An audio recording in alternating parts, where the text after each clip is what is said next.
नमस्कार सर्वांना. श्री स्वामी समर्थ. आपल्या आयुष्यामध्ये काही वेळेला सगळे नीट चालू असते, प्रयत्न केलेले असतात, मनापासून धडपड सुरू असते, श्रद्धाही असते, तरीही गोष्टी थांबतात, कामे अडकतात, निर्णय पुढे ढकलले जातात, संधी हातातून निसटते आणि मग मनामध्ये प्रश्न उठतो की स्वामी का थांबवत आहेत? मी एवढे सगळे करत असतानाही असे का घडत आहे? त्या क्षणी आपण तणाव घेतो, मन खट्टू होते, निराशा येते. पण खरे म्हणजे स्वामी जेव्हा थांबवतात तेव्हा काहीतरी मोठे घडत असते. आजच्या व्हिडिओमध्ये आपण हेच जाणून घेणार आहोत की काही वेळेला स्वामी आपल्याला का थांबवतात. आपण फक्त बाहेरच्या परिस्थितीकडे पाहतो, पण स्वामी आपल्या आतमध्ये काम करत असतात.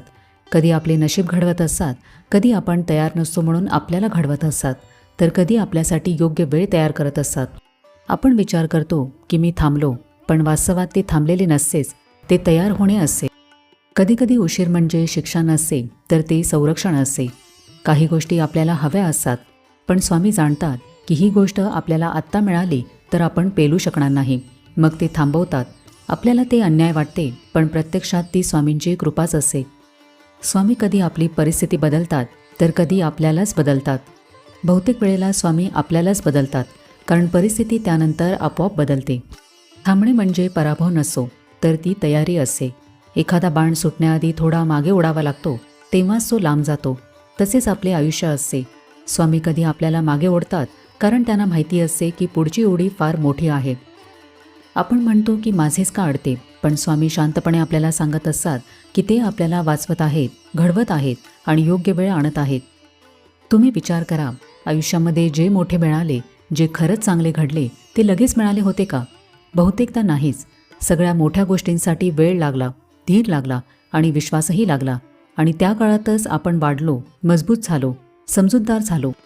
आज तर स्वामींचा खेळ ते आपल्याला फक्त देत नाहीत, तर त्यासाठी आपल्याला योग्यतेचे बनवतात.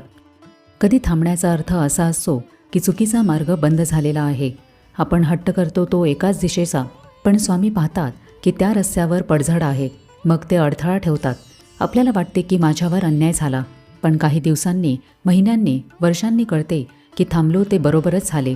त्या दिवशी आपल्याला स्वामींचे अडवणे म्हणजे त्यांचे प्रेमच होते, त्यांचे संरक्षण होते याची जाणीव होते. आपल्याला थांबवण्याचा आणखीन एक अर्थ म्हणजे योग्य वेळ. एखादी बी पेरले तर लगेच झाड होत नाही. ऋतू लागतो, पाणी, सूर्यप्रकाश लागतो. तसे स्वामींच्या योजनेलाही वेळ लागतो. आपल्याला आज हवे असते, पण स्वामींचे घड्याळ वेगळे चालते. त्यांची वेळ उशिराची नसते, ती परिपूर्ण असते. आपण म्हणतो की आत्ताच द्यावे स्वामी, पण ते आपल्याला थांबवतात आणि त्यापेक्षाही जास्त चांगले देतात. सगळ्यात महत्त्वाचे, थांबताना स्वामी आपल्याला आतून स्थिर करतात. घाई, उतावळेपणा, अस्थिरपणा, भीती या सगळ्यांवर इलाज म्हणजे धैर्य आणि विश्वास. आणि हा धीर स्वामी शिकवतात. जो थांबायला शिकतो तो तुटत नाही, तो घडत जातो. आपल्याला बहुतेक वेळेला वाटते की जिथे थांबलो तिथे आपण हरलो, पण स्वामींच्या दृष्टीने थांबणे म्हणजे हरणे नसते, तर एक नवीन अध्याय सुरू होण्यापूर्वीचे पान असते. कधीकधी स्वामी आपल्याला थांबवतात कारण आपण खूप जलद चालायला लागतो, पण दिशा योग्य नसते. वेग चांगला असतो, पण दिशा चुकीची असेल तर आयुष्यसुद्धा चुकीचेच होते. म्हणूनच स्वामी आधी दिशा दुरुस्त करतात, मग वेग देतात. काही वेळेला स्वामी थांबवतात कारण आपण हट्टी होतो. मला माहिती आहे काय योग्य आहे असे आपल्याला वाटते, पण स्वामींकडे आपल्या कल्पनेपेक्षा मोठे चित्र असते. म्हणूनच ते आपला विचार बदलण्यासाठी, आपला हट्ट मोडण्यासाठी आपल्याला थांबवतात. काही वेळेला आपण भावनांमध्ये येऊन निर्णय घेतो. अशा वेळेला स्वामी आपल्याला शांत होऊन परत एकदा निर्णयावर विचार करण्यासाठी थांबवतात. म्हणूनच हा उशीर म्हणजे स्वामींचे संरक्षणच असते. काही थांबे असे असतात जे स्वतःवर प्रेम करायला शिकवतात. सतत धावत राहणारा माणूस एका दिवशी कोसळतो. म्हणूनच स्वामी आपल्याला स्वतःकडे लक्ष द्यावे, स्वतःची काळजी घ्यावी यासाठीच थांबवतात. काही वेळेला असे होते की आपण आपल्या प्रवासामध्ये अजून एकटे असतो. काही वाटा अशा असतात जिथे आपल्याबरोबर योग्य लोक, साथ, आधार आणि योग्य वातावरण लागणार असते. आपण तयार असतो, पण आपल्या भोवतीचे जग अजून तयार नसते. त्यामुळे स्वामी आपल्याला थांबवतात, कारण ते आपल्यासाठी योग्य माणसे, योग्य परिस्थिती आणि योग्य वेळ तयार करत असतात. काही लोक म्हणतात की मी खूप प्रार्थना केली तरीही काही झाले नाही, पण हे झाले नाही म्हणताना ते विसरतात की त्या काळामध्ये त्यांचे मन मजबूत झाले, श्रद्धा वाढली, संयम शिकला. म्हणजे काहीच घडले नव्हते असे नसते, खूप काही घडले असते, फक्त परिणाम नंतर दिसतात. स्वामी कधीही चुकीच्या वेळेला योग्य गोष्ट देत नाहीत, ते आपल्या आयुष्यातील प्रत्येक गोष्ट योग्य क्षणीच आणतात. आपण स्वामींना आपली इच्छा सांगतो, पण ते जे देतात ते आपल्या गरजेचे असते. आणि म्हणूनच थांबणे म्हणजे नुकसान नसते, तर आपल्या फायद्याचीच तयारी असते.